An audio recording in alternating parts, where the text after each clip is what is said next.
నమస్కారం, వార్తలకు స్వాగతం. ముందుగా ముఖ్యాంశాలు చూద్దాం. 2 ఏళ్ల తర్వాత హమాస్ చెర నుంచి ఇజ్రాయెల్ పౌరులు విడుదల, పశ్చిమాసియాలో సరికొత్త చరిత్ర ఉదయిస్తోందన్న ట్రంప్, అమెరికా అధ్యక్షుడి శాంతి ప్రయత్నాలకు మద్దతు తెలిపిన ప్రధాని మోదీ. ఆవిష్కరణలను ప్రోత్సహించడమే లక్ష్యంగా సరికొత్త కార్యక్రమాన్ని ప్రారంభించిన కేంద్ర ప్రభుత్వం. వికసిత్ భారత్ బిల్డదాన్ 2025ను ప్రారంభించిన కేంద్ర విద్యాశాఖ మంత్రి ధర్మేంద్ర ప్రధాన్. విద్యార్థుల ఆలోచనలే రేపటి ప్రపంచ సవాళ్లకు పరిష్కారం చూపుతాయని ఆశాభావం. దొంగ ఓట్లతో జూబ్లీహిల్స్ ఎన్నికల్లో గెలిచేందుకు కాంగ్రెస్ ప్రయత్నిస్తోందని కేటీఆర్ ఆరోపణ. రాష్ట్ర ఎన్నికల సంఘానికి ఫిర్యాదు, నామినేషన్ ప్రక్రియ ముగిసేలోపు విచారణ పూర్తి చేయాలని demand. BC, SC, ST, minority విభాగాలపై సీఎం రేవంత్ రెడ్డి సమీక్ష. సంక్షేమ హాస్టళ్ల డేటా ఆన్లైన్లో అందుబాటులో ఉండాలన్న ముఖ్యమంత్రి. మెడికల్ కాలేజీలు, కమ్యూనిటీ హెల్త్ సెంటర్లను హాస్టళ్లతో అనుసంధానించాలని సూచన. ఆర్థిక శాస్త్రంలో 3 నోబెల్ పురస్కారం. ఆవిష్కరణల ఆధారిత ఆర్థిక వృద్ధిని డీకోడ్ చేసినందుకు దక్కిన అవార్డు. పీఎఫ్ సొమ్మును ఉపసంహరించుకునే నిబంధనలు సులభతరం చేసిన ఈపీఎఫ్ఓ. ధృవీకరణ పత్రాల స్థానంలో సెల్ఫ్ సర్టిఫికేషన్ ఇస్తే సరిపోతుందని వెల్లడి. ఢిల్లీ టెస్ట్ రెండో ఇన్నింగ్స్లో 390 పరుగులకు ఆలౌట్ అయిన విండీస్. విజయానికి 58 పరుగుల దూరంలో టీమిండియా. 2 ఏళ్ల తర్వాత వాళ్లు వెలుగును చూస్తున్నారు. హమాస్ చెరలో చీకటి గుహల్లో గదుల్లో బందీలుగా ఉన్న ఇజ్రాయెల్ పౌరులు ఎట్టకేలకు ఈరోజు విడుదలయ్యారు. కాల్పుల విరమణ ఒప్పందంలో భాగంగా 20 మంది బందీలను రెడ్ క్రాస్కు అప్పగించింది హమాస్. వివరాలు చూద్దాం. సోమవారం ఉదయం గాజా ప్రాంతాల్లో హమాస్ మొదటి 7 బందీలను రెడ్ క్రాస్ సంస్థకు అప్పగించింది. కొన్ని గంటల తర్వాత మిగిలిన 13 మందిని కూడా విడిపించింది. మొత్తం 20 మంది బందీలు స్వేచ్ఛ పొందారు. రెడ్ క్రాస్ వాహనాలు వారిని తీసుకుని ఇజ్రాయెల్లోకి చేరాయి. కుటుంబ సభ్యులు ఆనందోత్సాహాలతో వారిని స్వాగతించారు. ఇజ్రాయెల్ నగరాల్లో ప్రజలు రోడ్లపైకి వచ్చి సంబరాలు చేసుకున్నారు.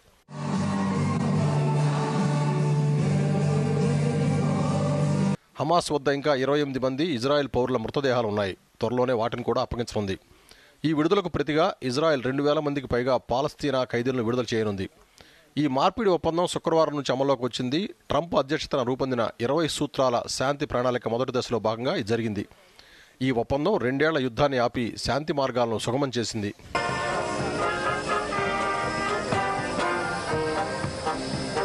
2023 అక్టోబర్ 7న హమాస్ ఇజ్రాయెల్పై చేసిన దాడిలో సుమారు 1200 మంది ప్రాణాలు కోల్పోయారు. 251 మందిని అపహరించారు. వారిలో కొందరు ముందు విడుదలయ్యారు. ఇజ్రాయెల్ సైన్యం కొందరిని రక్షించింది, మరికొందరు ప్రాణాలు కోల్పోయారు. మిగిలిన 20 మంది ఇప్పుడు ఇంటికి చేరారు.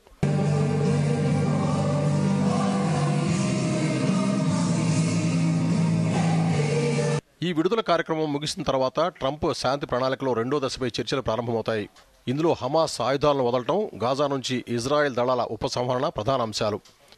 ఈ చర్చలకు అమెరికా, ఈజిప్ట్, ఖతార్ మధ్యవర్తులుగా వ్యవహరిస్తున్నారు. బందీల విడుదల శాంతి మార్గంలో మొదటి అడుగు కాగా యుద్ధం ముగిసి శాంతి నెలకొనాలని ప్రపంచం ఆశిస్తోంది. Bureau report, Doordarshan news.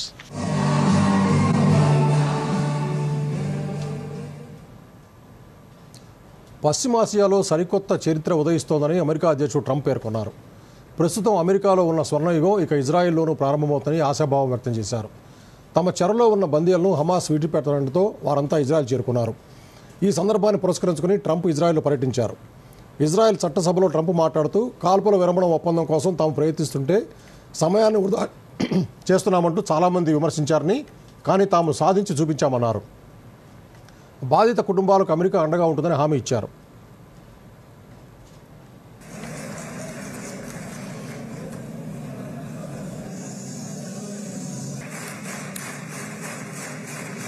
But I tell one story because he was so involved, and then we called in Jared. We called it, we need that brain on occasion. We got to get Jared in here.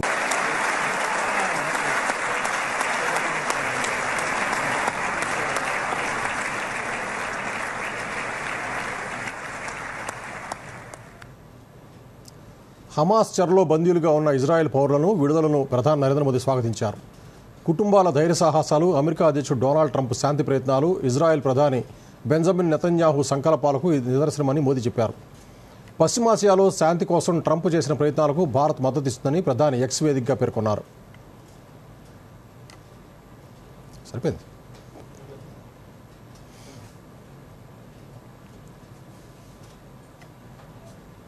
విద్యార్థుల సృజనాత్మక ఆలోచనలను ప్రపంచానికి చాటి చెప్పడంతో పాటు ఆవిష్కరణలను ప్రోత్సహించే లక్ష్యంతో వికసిత్ భారత్ బిల్డథాన్ 2025 పేరుతో కేంద్ర ప్రభుత్వం సరికొత్త కార్యక్రమాన్ని ప్రారంభించింది. కేంద్ర విద్యాశాఖ మంత్రి ధర్మేంద్ర ప్రధాన్ న్యూఢిల్లీ వేదికగా ఈ కార్యక్రమాన్ని ప్రారంభించగా 3 లక్షలకు పైగా పాఠశాలలు ఈ కార్యక్రమంలో ఏకకాలంలో పాల్గొన్నాయి. దేశంలో ఆవిష్కరణలను బలోపేతం చేయడంతో పాటు విద్యార్థులను వికసిత్ భారత్ నిర్మాణంలో భాగస్వామ్యం చేయడం లక్ష్యంగా ఈ కార్యక్రమాన్ని ప్రారంభించారు. ఈ సందర్భంగా కేంద్ర మంత్రి ధర్మేంద్ర ప్రధాన్ మాట్లాడుతూ పాఠశాల గదులు విద్యార్థులు వినూత్న ఆలోచనలే రేపటి ప్రపంచం ఎదుర్కొనే సవాళ్లకు పరిష్కారం చూపుతాయన్నారు. ప్రతిభావంతులైన విద్యార్థులతో వికసిత్ సమృద్ధి భారత్ నిర్మితమవుతుందని విశ్వాసం వ్యక్తం చేశారు.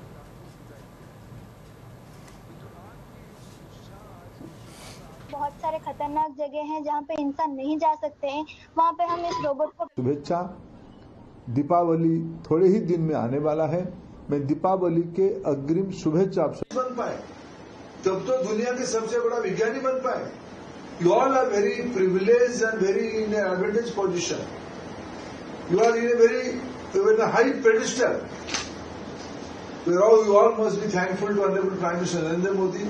He envisioned a new model Atal Innovation Mission through this hackathon. Mega school innovation event आज हम आयोजन किए हैं बिल्डाथन 2025. भारत की एजुकेशन को, भारत में बच्चे 40 करोड़ आप जैसे बच्चे हैं जन्म से लेके 23-24 साल तक. इन बच्चों को नई दुनिया में जोड़ने के लिए जो नया टेक्नोलॉजिकल एजुकेशन मॉडल चाहिए. కేంద్రం తీసుకువచ్చిన 3 నూతన నేర చట్టాలు 21వ శతాబ్దంలో అతిపెద్ద సంస్కరణగా కేంద్ర హోంమంత్రి అమిత్ షా అభివర్ణించారు. ఇవి న్యాయ వ్యవస్థలో కీలక మార్పులు తీసుకొచ్చాయని పేర్కొన్నారు. ఇవాళ రాజస్థాన్ జైపూర్లో నూతన నేర చట్టాలపై రాష్ట్ర స్థాయి ప్రదర్శనను కేంద్ర హోంమంత్రి ప్రారంభించారు. 4 లక్షల కోట్ల రూపాయల విలువైన పెట్టుబడి ప్రతిపాదనలకు భూమి పూజ చేశారు. రాజస్థాన్ ప్రభుత్వ అభివృద్ధి ప్రాజెక్టులకు ప్రారంభోత్సవాలు శంకుస్థాపనలు చేశారు. ఈ సందర్భంగా అమిత్ షా మాట్లాడుతూ ప్రధాని నరేంద్ర మోదీ నేతృత్వంలోని ప్రభుత్వం తీసుకొచ్చిన 3 చట్టాలు న్యాయాన్ని సులభతరంగా అందిస్తున్నాయని చెప్పారు. నూతన చట్టాల ద్వారా న్యాయ వ్యవస్థ శిక్షపై కాకుండా న్యాయంపై దృష్టి సారించిందని తెలిపారు. నూతన చట్టాలను అమలు చేసిన ఈ ఏడాదిలోపు 50% ఛార్జిషీట్లు సకాలంలో దాఖలు చేయడం జరిగిందన్నారు. వచ్చే ఏడాదిలోపు ఇది 90% చేరుకుంటుందని ఆశాభావం వ్యక్తం చేశారు.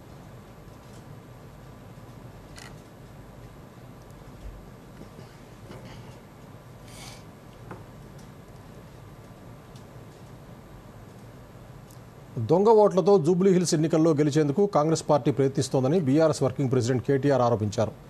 రాష్ట్ర ఎన్నికల సంఘం ప్రధాన కార్యదర్శి సుదర్శన్ రెడ్డిని కలిసి ఈ మేరకు ఫిర్యాదు చేశారు. కాంగ్రెస్ ఓట్ చోరీపై పూర్తిస్థాయి విచారణ జరిపించాలని ఫిర్యాదులో కోరారు.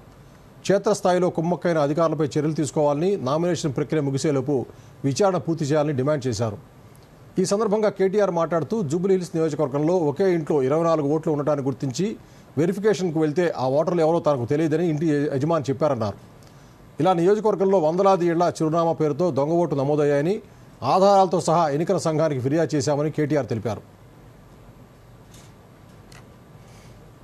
మేము ఎన్నికల సీఈఓ గారిని అడిగింది, రాష్ట్ర సీఈఓ గారిని అడిగింది, 3 రిక్వెస్ట్ వారి ముందు పెట్టాం. 1, వెంటనే థరో ఇన్వెస్టిగేషన్ జరగాలి. నెంబర్ 2, ఏ అధికారులైతే మరి క్షేత్రస్థాయిలో కుమ్మక్కయ్యారో వారిని ఖచ్చితంగా వారి మీద చర్య తీసుకోవాల్సిందే. 3వది 19 నుంచి 20,000 ఈ రకంగా ఓట్లు యాడ్ అయినాయని చెప్తా ఉన్నారు. ఇక్కడ ఒక ఇంట్రెస్టింగ్ విషయం ఏమంటే, మేము మాట్లాడితే ఇప్పుడు వారు చెప్తా ఉన్నారు, మా దగ్గర ఓటర్ లిస్ట్ లో కొన్ని తొలగించామండి, మరణించిన వాళ్ళవి లేదా రీలొకేట్ అయిన వాళ్ళవి, అట్లా 12,000 పోయినాయన్నారు. మరి మొత్తం ఎన్ని పెరిగినాయంటే 7,000 పెరిగినాయన్నారు. అంటే 12,000 తీసేసి 7,000 పెరిగాయంటే 19,000 ఓట్లు యాడ్ అయినాయి. ఆ 19,000 కూడా ఇదే రకంగా కాంగ్రెస్ పార్టీ వాళ్ళు కింద వాళ్ళ మరి దొంగ ఓట్లు రాయించి యాడ్ చేసినట్టుగా కనబడతా ఉందని చెప్పి కూడా మేము సీఈఓ గారు. బీఆర్ఎస్ చేసిన నకిలీ ఓట్ల ఆరోపణలపై జూబ్లీహిల్స్ నియోజకవర్గ ఎన్నికల అధికారి ఆర్వీ కర్ణన్ స్పందించారు. ఆరోపణలను సుమోటోగా స్వీకరించిన ఆయన యూసఫ్గూడ డివిజన్ పరిధిలోని కృష్ణానగర్లో ఇటీవల నమోదైన 43 ఓట్లపై విచారణకు ఆదేశించారు. నిజానిజాలు తేల్చి వెంటనే నివేదిక ఇవ్వాలని ఆదేశించారు.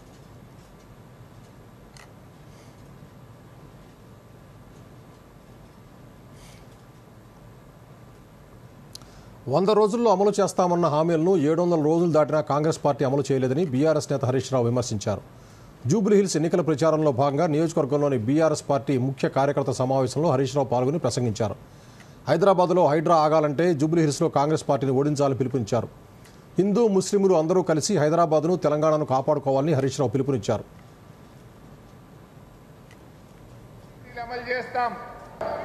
ఎందుకంటే రేవంత్ రెడ్డి గారి ప్రభుత్వం ఎన్నికల ముందు 6 గ్యారెంటీలు అమలు చేస్తాం, 100 రోజుల్లో అమలు చేస్తాం అని బాండ్ పేపర్లు రాసిచ్చారు. ఇప్పుడు 100 రోజులు కాదు, 700 రోజులు అయిపోయింది. కానీ రేవంత్ రెడ్డి సపోర్ట్ చేస్తలేడు.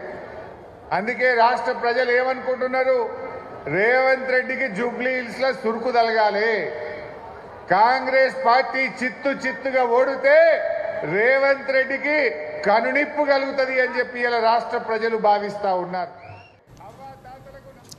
రాష్ట్రంలోని సంక్షేమ హాస్టళ్లపై ప్రత్యేక దృష్టి సారించాలని ముఖ్యమంత్రి రేవంత్ రెడ్డి అధికారులను ఆదేశించారు. బంజారాహిల్స్లోని Telangana integrated control command centre వివిధ సంక్షేమ విభాగాల ఉన్నతాధికారులతో సీఎం సమీక్షా సమావేశం నిర్వహించారు. ఈ భేటీలో మంత్రులు పొన్నం ప్రభాకర్, అడ్లూరి లక్ష్మణ్ కుమార్తో పాటు ప్రభుత్వ సలహాదారులు షబ్బీర్ అలీ, వేం నరేందర్ రెడ్డి, ప్రభుత్వ ప్రధాన కార్యదర్శి రామకృష్ణారావు పాల్గొన్నారు. బీసీ, ఎస్సీ, ఎస్టీ, మైనారిటీ, వికలాంగుల సంక్షేమ విభాగాల పనితీరు, పథకాల అమలుపై సమావేశంలో సమగ్రంగా చర్చించారు. ఈ సందర్భంగా రేవంత్ రెడ్డి మాట్లాడుతూ తెలంగాణలో సంక్షేమ హాస్టళ్లపై ప్రత్యేక దృష్టి పెట్టాలని, హాస్టళ్లకు సంబంధించిన పూర్తిస్థాయి డేటా ఆన్లైన్లో అందుబాటులో ఉండేలా చర్యలు తీసుకోవాలన్నారు. విద్యార్థులకు పెట్టే భోజనం నాణ్యతను పరిశీలించేందుకు టెక్నాలజీని ఉపయోగించుకోవాలని సూచించారు. మౌలిక వసతులకు సంబంధించి ప్రతి హాస్టల్లో పరిస్థితులపై పూర్తిస్థాయి డేటాను ఎప్పటికప్పుడు అప్డేట్ చేయాలని, ఆరోగ్య పరిస్థితిని సమీక్షించేందుకు ప్రత్యేక విధానం అనుసరించాలన్నారు. ఇందుకోసం హాస్టళ్లను సమీపంలోని మెడికల్ కళాశాలలు, కమ్యూనిటీ హెల్త్ సెంటర్లతో అనుసంధానించాలన్నారు. ప్రతి నెల గ్రీన్ ఛానల్లో నిధులు అందించేలా యాక్షన్ ప్లాన్ రూపొందించాలని అధికారులను సీఎం రేవంత్ రెడ్డి ఆదేశించారు.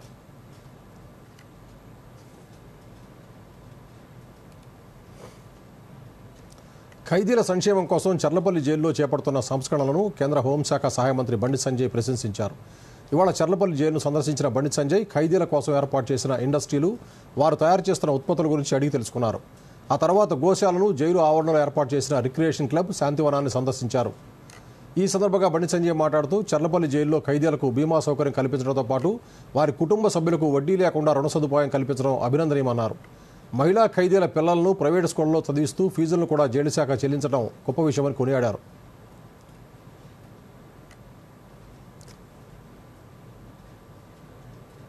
ఇప్పుడు ఒక ప్రకటన.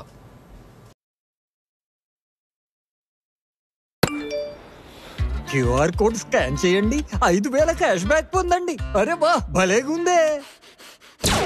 చిక్కుకున్నాడు. యూపీఐ పిన్ ఎంటరింగ్ కేవలం డబ్బు పంపడానికేనా? ఆర్బీఐ అంటోంది. తెలివిగా ఆలోచించండి, అప్రమత్తంగా ఉండండి.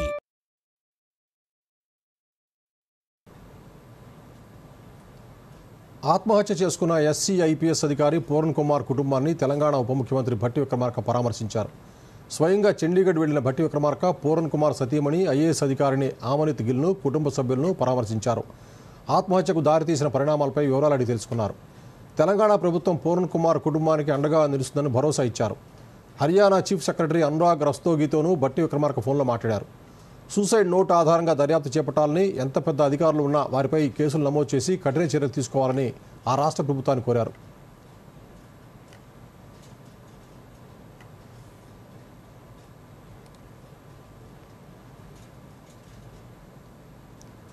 జూబ్లీ హిల్స్ ఉప ఎన్నికల్లో 200 మంది మాలలు నామినేషన్లు వేస్తారని మాల జేఏసీ ప్రకటించింది. ఎస్సీ వర్గీకరణ పేరుతో మాల సమాజానికి జరుగుతున్న అన్యాయానికి నిరసనగా ఈ నిర్ణయం తీసుకున్నట్టు తెలిపింది. మాల సంఘాల JAC chairman doctor Mandala Bhaskar మీడియాతో మాట్లాడుతూ ఎస్సీ వర్గీకరణ పేరుతో గడిచిన 5 నెలలుగా గ్రూప్ 3లోని 25 మాల కులాలను తీవ్ర నష్టం జరుగుతోందన్నారు. విద్య, ఉద్యోగ ప్రమోషన్లో అన్యాయం జరుగుతోందని ఆరోపించారు.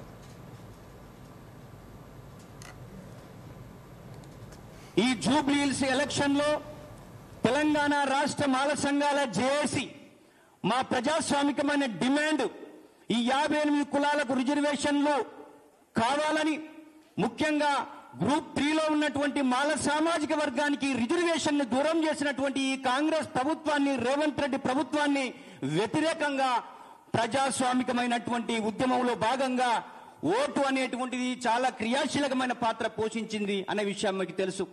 బాబాసాహెబ్ అంబేద్కర్ యొక్క ఆలోచన విధానంతో ఉన్న మేము జూబ్లీ సెలక్షన్ లో దాదాపుగా 200 మంది మీ నామినేషన్ వేయబోతున్నామనే విషయాన్ని మీకు గుర్తు చేస్తున్నాం. ఉద్యోగుల భవిష్య నిధి నుంచి పాక్షికంగా సొమ్మును ఉపసంహరించుకునే నిబంధనలను ఈపీఎఫ్ఓ సులభతరం చేసింది. మెడికల్ అత్యవసరాలు, వివాహం, ఇల్లు కొనుగోలు లేదా నిర్మాణం వంటి అవసరాలకు అర్హత కలిగిన బ్యాలెన్స్లో 100% వరకు డ్రా చేసుకునే అవకాశం కల్పించింది. తాజా నిబంధనల మేరకు పార్షియల్ లేదా పూర్తి డబ్బు విత్డ్రాకు ఎంప్లాయర్ అనుమతి అవసరం లేదని తేల్చి చెప్పింది. యూనివర్సల్ అకౌంట్ నెంబర్లో Aadhaar, pan, bank details link చేసి ఉంటే మొత్తం ప్రాసెస్ ఆన్లైన్లో పూర్తి చేయవచ్చని తెలిపింది. కంపోజిట్ క్లెయిమ్ ఫారం ఉపయోగించి సులభంగా దరఖాస్తు చేసుకోవచ్చు. ఇదివరకు మెడికల్, వివాహం లేదా ఇల్లు నిర్మాణం వంటి కారణాలకు ధృవీకరణ సర్టిఫికెట్ సమర్పించాల్సి ఉండగా ఇప్పుడు సెల్ఫ్ సర్టిఫికేషన్ ఇస్తే సరిపోతుందని ఈపీఎఫ్ఓ పేర్కొంది.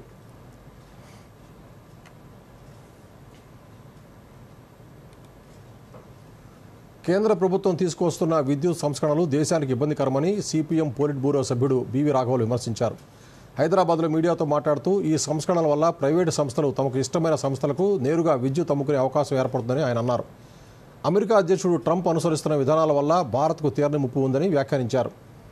ఫార్మాపై అదనపు సుంకాలు, వీసాల అంశం హైదరాబాద్కు తీరని నష్టం కలిగించేలా ఉందన్నారు. ఇక్కడి విద్యార్థులకు అనేక ఇబ్బందికర పరిస్థితులు తలెత్తుతున్నాయన్నారు. ఉక్రెయిన్ యుద్ధానికి భారత్ చమురు కొనుగోలుకు సంబంధం ఆపాదించడం సరికాదన్నారు. అమెరికా అధ్యక్షుడు ట్రంప్ తగ్గినట్టే తగ్గి మళ్ళీ ప్రపంచ దేశాల మీద టారిఫ్ యుద్ధం ప్రకటించారు. స్నేహితులుగా భావించే మోడీ, ట్రంప్ గారి స్నేహాన్ని కూడా కాదని భారతదేశం మీద కూడా అంతకన్నా కక్షపూరితంగా ఈరోజు ట్రంప్ వ్యవహరిస్తున్నారు. అలాగే మన దేశం నుంచి యువకులు అమెరికాకి వెళ్ళి ఉద్యోగాలు చేసేదానికి H1B వీసాలు ఏవైతే ఉన్నాయో వాటి మీద $1,00,000 ఫీజు పెంచారు. దానికి రష్యా నూనె కొనుగోలుకి ఏం సంబంధం లేదు. మన మీద కక్ష తప్ప ఇంకోటేమీ కనపట్టలేదు. అమెరికా రెగ్యులేటరీ రూల్స్ని వాటన్నిటిని ఇంకా కఠినతరం చేసి మనం ఫార్మా మందులన్నీ ఎగుమతుల మీద చాలా ఇబ్బందులు పెట్టే పరిస్థితి ఈరోజు ట్రంప్ ఆలోచన చేస్తున్నారు. హైదరాబాద్కి తీవ్రమైన విఘాతం జరుగుద్ది. అలాగే H1B వీసా ఈరోజు మన హైదరాబాద్ నగరంలో ఉండే ఐటీ కంపెనీలకన్నిటికీ ఒక శరాఘాతంలాగా పనిచేసింది. రాష్ట్ర వ్యాప్తంగా భద్రాద్రి కొత్తగూడెం జిల్లాలో అత్యధిక గంజాయి కేసులు నమోదవుతున్నాయి. తాజా ఘటనలో సుజాతనగర్ వద్ద పోలీసులు 200 కోట్ల విలువైన 499 కేజీల గంజాయి పట్టుకున్నారు. ఆంధ్రప్రదేశ్ అల్లూరు సీతారామరాజు జిల్లా నుంచి రాజస్థాన్ జైపూర్కు భారీ కంటైనర్లు తరలిస్తూ ఉండగా సిసిఎస్ సుజాతనగర్ పోలీసులు దీన్ని స్వాధీనం చేసుకున్నారు. సుజాతనగర్ పోలీస్ స్టేషన్లో జిల్లా ఎస్పీ రోహిత్ రాజు మీడియాతో మాట్లాడుతూ ఈ కేసులో 4 నిందితుల్లో 2 అరెస్ట్ చేశామని తెలిపారు. జిల్లాలో ఈ సంవత్సరం 5,200 కేజీల గంజాయి పట్టుకున్నామన్నారు. మొత్తం విలువ 26 కోట్ల రూపాయలు దాటిందని వెల్లడించారు. గంజాయి కొనుగోలు, విక్రయంతో సంబంధం ఉన్న ఆస్తులను జప్తు చేస్తున్నామని చెప్పారు. గంజాయి సంబంధిత సమాచారం ఏదైనా పోలీసులు తెలియజేయాలని రోహిత్ రాజు పిలుపునిచ్చారు.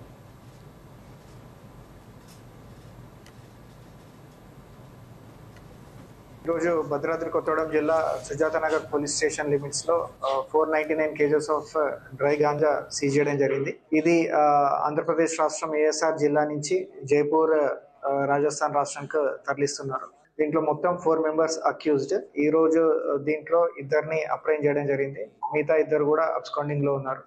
దీని వర్త్ వచ్చేసి టోటల్ 2.5 క్రోర్ వర్త్ గల ప్రాపర్టీని సీజ్ చేయడం జరిగింది. దీంతో పాటుగా ఒక అశోక్ లీలాండ్ కంటైనర్, అదేవిధంగా 2 మొబైల్ ఫోన్స్ కూడా సీజ్ చేయడం జరిగింది. భద్రాద్రి కొత్తగూడెం జిల్లాలో ఈ సంవత్సరం ఇప్పటి వరకు 59 కేసులు, అంతేవిధంగా 5,200 kgs of dry ganja worth 25 crores 89 lakhs seize చేయడం జరిగింది. జూబ్లీ హిల్స్ ఉప ఎన్నికల్లో అభ్యర్థిని త్వరలో ప్రకటిస్తామని బీజేపీ రాష్ట్ర అధ్యక్షుడు ఎన్ రామచంద్రరావు తెలిపారు. బీజేపీ రాష్ట్ర కార్యాలయంలో మీడియాతో మాట్లాడుతూ కాంగ్రెస్తో పాటు బీఆర్ఎస్ పాలనను జూబ్లీ హిల్స్ ప్రజలు చూశారని, విశ్వనగరంగా చేస్తామని హామీ ఇచ్చిన 2 పార్టీలు కూడా హైదరాబాద్ను విషాద నగరంగా మార్చారని విమర్శించారు. ఇక ఈ ఎన్నికల్లో మజ్లిస్ అభ్యర్థి కాంగ్రెస్ గుర్తుపై పోటీ చేస్తున్నారని ఆరోపించారు. కాంగ్రెస్ అభ్యర్థి నవీన్ యాదవ్ గతంలో మజ్లిస్ నుంచి పోటీ చేశారని, ఈసారి కాంగ్రెస్ టికెట్ ఖరారు కాగానే మజ్లిస్ అధినేతను ఆయన కలిశారన్నారు.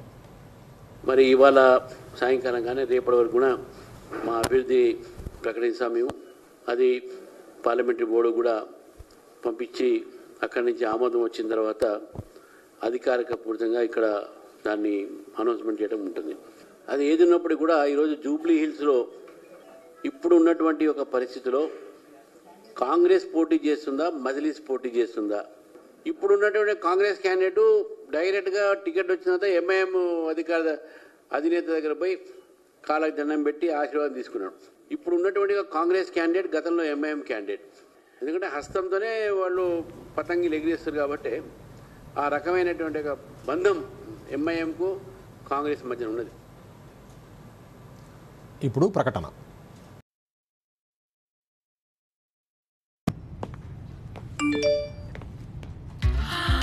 $10 లక్షల లాటరీ నాకా? చిక్కుకుంది. బూటకపు ఆఫర్ల పట్ల అప్రమత్తంగా ఉండండి. ఆర్బీఐ అంటోంది తెలివిగా ఆలోచించండి, అప్రమత్తంగా ఉండండి.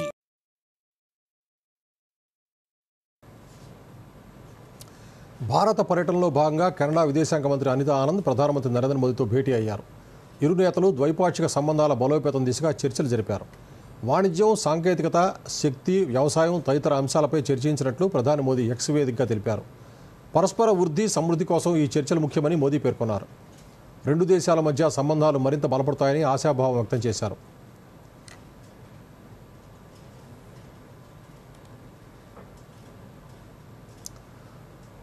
ప్రధానమంత్రి నరేంద్ర మోదీతో దేశ రాజధాని ఢిల్లీలో ఆంధ్రప్రదేశ్ ముఖ్యమంత్రి చంద్రబాబు నాయుడు భేటీ అయ్యారు. ఈ సమావేశంలో కేంద్ర మంత్రి రామ్మోహన్ నాయుడు, పెమ్మసాని చంద్రశేఖర్ తదితరులు పాల్గొన్నారు. భేటీలో ఏపీకి సంబంధించిన పలు కీలక అంశాలపై చర్చించారు. ఈ భేటీ దాదాపు 40 నిమిషాల పాటు జరిగింది. కర్నూలులో ఈ నెల 16న సూపర్ జీఎస్టీ సూపర్ సేవింగ్స్ కార్యక్రమానికి, విశాఖలో జరిగే సిఐఐ సదస్సుకు ప్రధాని చంద్రబాబు ఆహ్వానించారు. జీఎస్టీ సంస్కరణలపై ఏపీ తరపున ప్రధానికి కృతజ్ఞతలు చెప్పినట్లు భేటీ అనంతరం చంద్రబాబు చెప్పారు. ఈ మేరకు ఎక్స్లో పోస్ట్ చేశారు.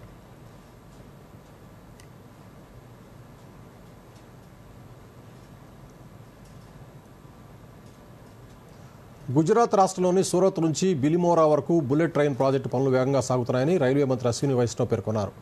బిలిమోరా స్టేషన్ సందర్శన అనంతరం కేంద్ర మంత్రి మీడియాతో మాట్లాడుతూ Mumbai Ahmedabad high speed bullet train project పనులు వేగంగా సాగుతున్నాయని వెల్లడించారు. మొదటి సెక్షన్ సూరత్ బిలిమోరా మధ్య 50 కిలోమీటర్లు 2027లో ప్రారంభమవుతుందన్నారు. సివిల్ కన్స్ట్రక్షన్ పూర్తయిందని, ట్రాక్ లేయింగ్ పనులు జరుగుతున్నాయని చెప్పారు. 2027లో మొదటి సెక్షన్ పూర్తి అవుతుందని, 2028లో గుజరాత్ సెక్షన్ మొత్తం, 2029లో మహారాష్ట్ర సెక్షన్ పూర్తి అవుతాయని రైల్వే మంత్రి తెలిపారు. ప్రాజెక్టు పూర్తయిన తర్వాత ముంబై అహ్మదాబాద్ ప్రయాణం కేవలం 2 గంటల 7 నిమిషాలు పడుతుందని అన్నారు. ఈ ప్రాజెక్టు ప్రయాణికుల సౌకర్యాలు పెంచుతుందని అశ్విని వైష్ణవ్ తెలిపారు.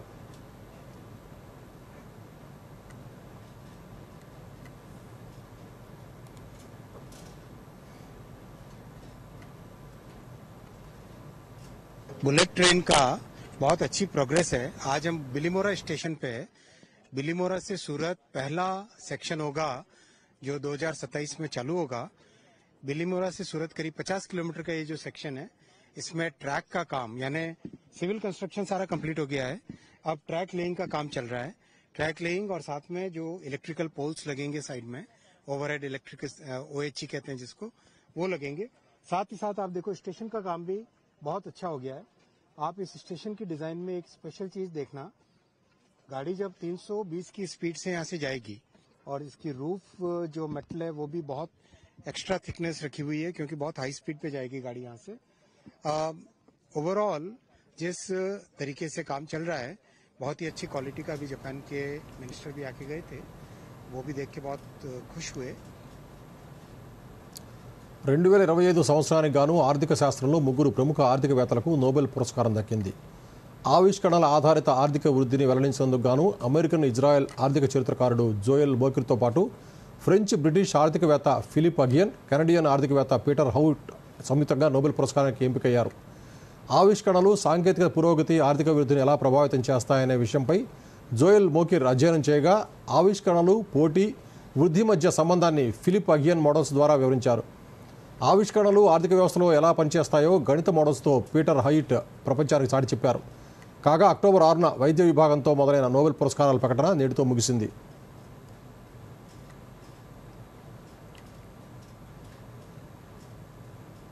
$24 క్యారెట్ల నాణ్యమైన బంగారం ధర 1,30,000 దాటింది. అటు వెండి సైతం కిలో 1,75,000 పలుకుతోంది. కాబోయే ధనత్రయోదశి నాటికి బంగారం ధర మరింతగా పెరగొచ్చని బులియన్ వర్గాలు చెబుతున్నాయి. గోల్డ్ ఈటీఎఫ్లు, కేంద్ర బ్యాంకుల కొనుగోళ్లు పుత్తడి ధర పెరగడానికి కారణంగా చెప్తున్నారు. హైదరాబాద్లో తులం బంగారం ధర 1,27,700 కాగా కిలో వెండి ధర 1,77,000గా నమోదైంది. ప్రస్తుతం అంతర్జాతీయ మార్కెట్లో ఔన్స్ బంగారం ధర $4,071 ఉంది.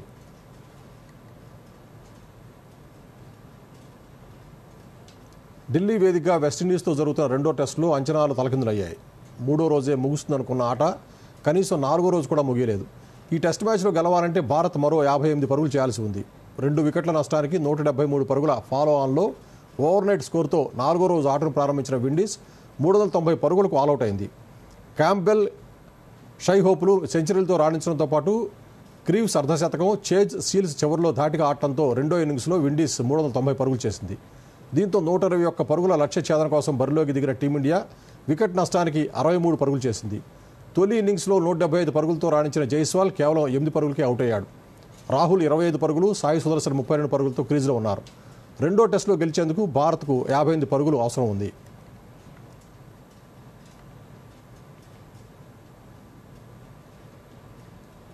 నైరుతి రుతుపవనాల తిరోగమన ప్రభావంతో రాష్ట్రంలో 3 రోజులు ఓ మోస్తరు నుంచి భారీ వర్షాలు కురిసే అవకాశం ఉందని హైదరాబాద్ వాతావరణ కేంద్రం పేర్కొంది.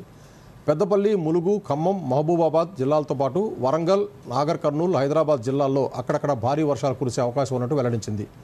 గంటకు 30 నుంచి 40 కిలోమీటర్ల వేగంతో ఈదురుగాలు వీస్తాయని, పిడుగులు కూడా పడే అవకాశం ఉందని హెచ్చరించింది. పొలం పనులకు వెళ్లేవారు అప్రమత్తంగా ఉండాలని, చెట్ల కిందకు వెళ్లొద్దని సూచించింది.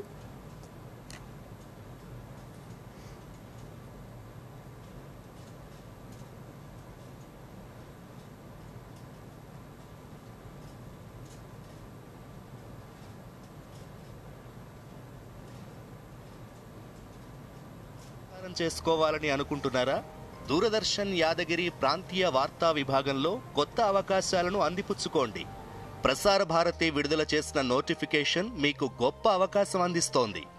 దూరదర్శన్ హైదరాబాద్ కేంద్రంలో senior correspondent, anchor come correspondent grade 2, anchor come correspondent grade 3, bulletin editor, video post production assistant, content executive, copy editor, packaging assistant, videographer ఖాళీలు కాంట్రాక్ట్ పద్ధతిలో భర్తీ కానున్నాయి. రాత పరీక్ష, ఇంటర్వ్యూ ద్వారా అర్హులను ఎంపిక చేస్తారు. ఔత్సాహికులు avedan.prasarabharati.org వెబ్సైట్ ద్వారా ఆన్లైన్లో దరఖాస్తు చేసుకోవాలి. దరఖాస్తులకు చివరి తేదీ అక్టోబర్ 21. పూర్తి వివరాలకు prasarabharati.gov.in/pb వేకెన్సీస్ను సందర్శించండి.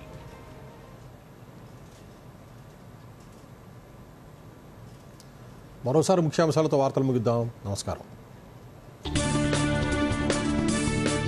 2 ఏళ్ల తర్వాత హమాస్ చెర నుంచి ఇజ్రాయెల్ పౌరులు విడుదల, పశ్చిమాసియాలో సరికొత్త చరిత్ర ఉదయిస్తోందన్న ట్రంప్, అమెరికా అధ్యక్షుడి శాంతి ప్రయత్నాలకు మద్దతు తెలిపిన ప్రధాని మోదీ.